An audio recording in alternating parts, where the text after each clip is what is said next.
భూ రికార్డులలో దొరికిన పొరపాట్లను ప్రభుత్వం వెంటనే సరిదిద్దాలని సెంటర్ ఫర్ లిబర్టీ అధ్యక్షుడు వెంకటేశ్వరరావు డిమాండ్ చేశారు. డిజిటలైజేషన్ సమయంలో పాత రికార్డుల ఆధారంగా నమోదు చేయడం వల్ల లక్షలాది ఎకరాలు ప్రైవేటు భూములు ప్రభుత్వ భూములుగా మారాయని ఆరోపించారు. దీనివల్ల ప్రజలు తమ హక్కుల కోసం ప్రభుత్వ కార్యాలయాల చుట్టూ తిరగాల్సి వస్తుందని ఆవేదన వ్యక్తం చేశారు. 22A నిషేధిత జాబితాలోని భూములను 2014 నాటి పరిస్థితికి తగినట్లుగా ఉపసంహరించుకోవాలన్నారు.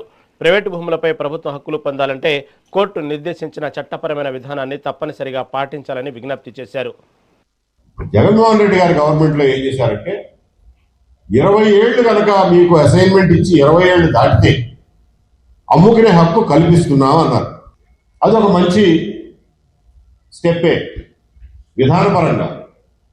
కానీ ఇందులో దుర్మార్గాలు ఏం జరిగినాయి అంటే కొన్ని అసైన్మెంట్ లాంటికి అది ఒకవేళ ఇవాళ సిటీలోకి వచ్చింది అనుకోండి, బాగా వాల్యూ పెరిగింది అనుకోండి, 10-12 ఏళ్ళకే అసైన్మెంట్లోకి తీసేసామని ఆర్డర్స్ ఇచ్చారు. అదీగాక ఈ ఒకసారి విధానం నిర్ణయం జరిగిన తర్వాత పాలసీ డెసిషన్ అయినాక జేసీలో కలెక్టర్ దానికి పర్మిషన్ ఇవ్వాలి ప్రతి అసైన్మెంట్ లాంటికి అని ఒక మెలిగి పెట్టారు.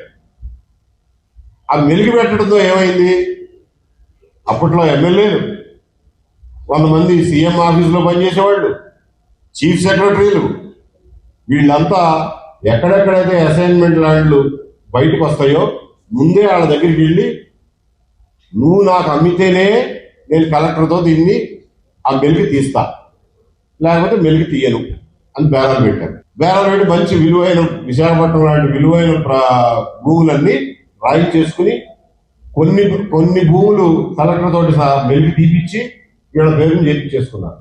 కొన్ని మెలుగులు ఎలక్షన్లు దగ్గర పడటంతో కొన్ని మెలుగులకి తెగల అడ్వాన్సులు ఇచ్చి ఆ డబ్బులన్నీ మురిగిపోయి ఇప్పుడు ఎవడు పలకట్లా. సో అదొక దుర్మార్గం. అయితే ఓవరాల్ గా ఎస్ఐలకి ఆ విధానపరమైనటువంటి నిర్ణయం మంచి నిర్ణయం, వాళ్ళకి ఊరట కలిగిస్తుంది, వాళ్ళు అమ్ముకునే హక్కు కల్పిస్తుంది. గవర్నమెంట్ మారిన తర్వాత ఇందులో ఈ అవకతవకలన్నీ జరిగినాయి కాబట్టి కొద్ది రోజులు ఆపుతాం, మొత్తం చెక్ చేసి ఇస్తామన్నారు. 2 ఏళ్ళు అయింది, ఏం చెక్ చేశారో తెలియదు, ఇంకా అది అట్లాగే పెండింగ్ లో ఉంది. కాబట్టి 22A వేరు, ఈ అసైన్మెంట్ ల్యాండ్ ఫ్రీ హోల్డ్ చేయడం వేరు.